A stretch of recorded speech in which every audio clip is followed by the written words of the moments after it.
Welcome back, guys. Today we will be breaking down the most common mistake we do every day when cops say, "Get out now." Driver, roll the window down now. You barely get the window halfway open before the officer's voice gets louder. "Get out of the car, right now." Your heart starts racing. You ask the question almost everybody asks in that moment. Why? What did I do? And that's when millions of people make the mistake that changes the entire encounter. They argue, they hesitate, they start explaining, or worse, they accidentally give the officer exactly what the officer wanted from the beginning. Because that command, "Get out now," is one of the biggest psychological pressure points in modern policing. And most people have no idea what legally changes the second they step out of that vehicle. So what should you do? Can police legally force you out of the car? Do you have to answer questions? Should you refuse? Should you stay silent? What words protect you without escalating the situation? Today, we're breaking down the trap hidden behind those three words, "Get out now." Because one wrong move during that moment can turn a traffic stop into a search, an arrest, or a criminal case in minutes. And the scary part? Most people don't know their rights until it's too late. If you want to stay one step ahead and never get caught off guard, hit subscribe now. And if this opened your eyes, share it with someone and tell me your thoughts in the comments. A lot of drivers talk themselves into trouble without realizing it. First, understand this. A traffic stop is already a detention. That means the officer already has temporary legal control over the situation. In many states and situations, courts have allowed officers to order drivers out of vehicles during lawful traffic stops for officer safety reasons. That surprises people. A lot of drivers think refusing the command automatically protects their rights. Sometimes it does the opposite. The roadside is usually not the place to fight about whether the command was lawful. The roadside is where you avoid making things worse. That distinction matters. Because the biggest trap is not stepping out of the car. The biggest trap is what people do after they step out. Here's what usually happens. The officer says, "Step out of the vehicle." The driver gets nervous and immediately starts talking. "I didn't do anything. I'm not drunk. There's nothing illegal in the car. You can search it if you want." And there it is. Consent. The officer may not have had probable cause 5 seconds earlier, but now the driver has volunteered information, acted nervous, and sometimes handed over permission to search. That's the trap. The command creates pressure. Pressure creates talking. Talking creates evidence. So let's break down the smartest way to handle this situation. If an officer orders you out of the car, the safest move is usually calm compliance without extra conversation. Not aggression, not arguing, not sudden movements. Calm, predictable, controlled. A better response sounds like this.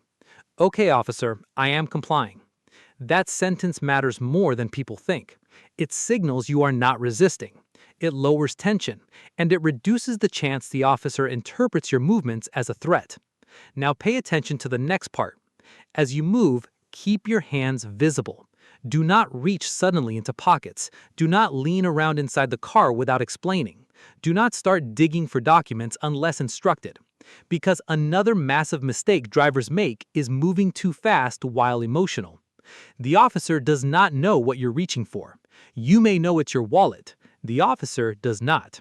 And nervous movement is one of the fastest ways routine stops escalate. So narrate your movements calmly. "Officer, my wallet is in my back pocket. My registration is in the glove box. I'm reaching slowly." Simple, clear, predictable.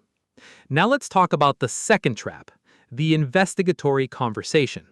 Once you step out, many officers immediately switch from command mode to conversation mode, and this is where people get destroyed legally. The officer suddenly sounds friendly. "Where are you coming from tonight? You got anything illegal in the car? You mind if I take a quick look? Have you had anything to drink? Why are you so nervous?" Most people think they can talk their way out, but officers are trained to observe inconsistencies, nervous behavior, admissions, odors, body language, and contradictory statements. Even innocent explanations can create suspicion. So what should you say? Short answers, minimal information. No volunteering. One of the safest phrases is, "Officer, I prefer not to answer questions." Notice the wording. Not aggressive, not insulting, not confrontational. You are not saying, "I know my rights. You can't question me." You are calmly declining voluntary questioning. That difference matters. And if questioning continues, another important phrase is, "I exercise my right to remain silent." That phrase is powerful because it clearly communicates intent. Just staying silent is not always enough in every situation. Courts sometimes look for a clear invocation of rights. So say it calmly and clearly. "I exercise my right to remain silent." Then actually remain silent. That last part is where people fail. They invoke silence, then keep talking. They say, "I'm remaining silent, but honestly, I only had one beer." That defeats the purpose. Now let's talk about the biggest mistake of all: consent searches. This is where millions of Americans accidentally surrender protections they didn't even realize they had. The officer says, "You mind if I check the vehicle real quick?" And people panic. They think refusing makes them look guilty.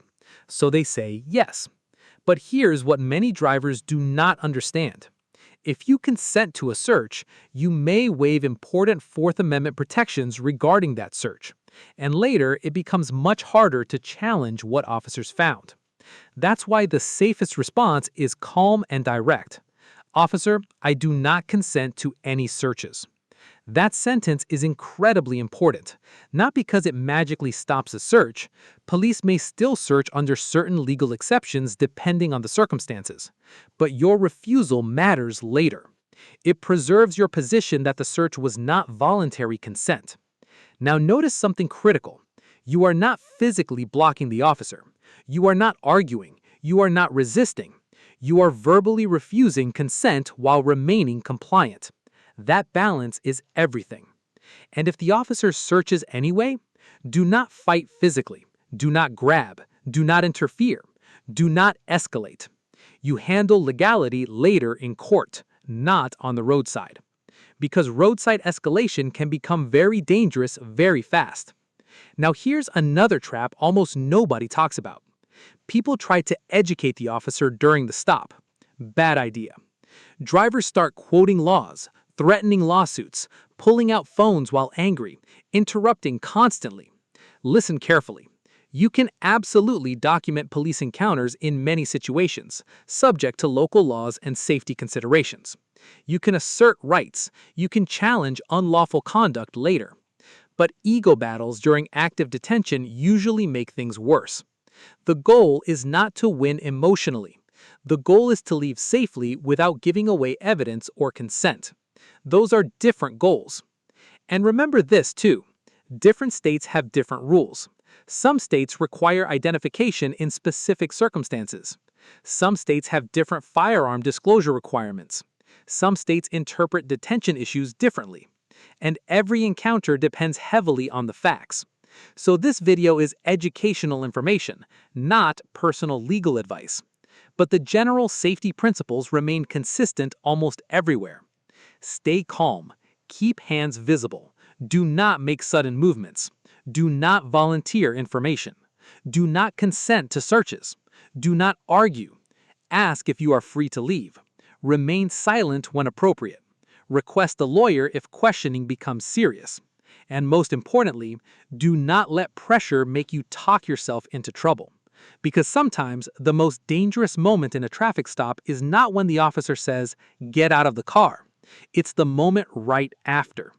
And in the next video, we're breaking down another common police tactic that catches drivers every day: the friendly question officers ask before they even tell you why they pulled you over.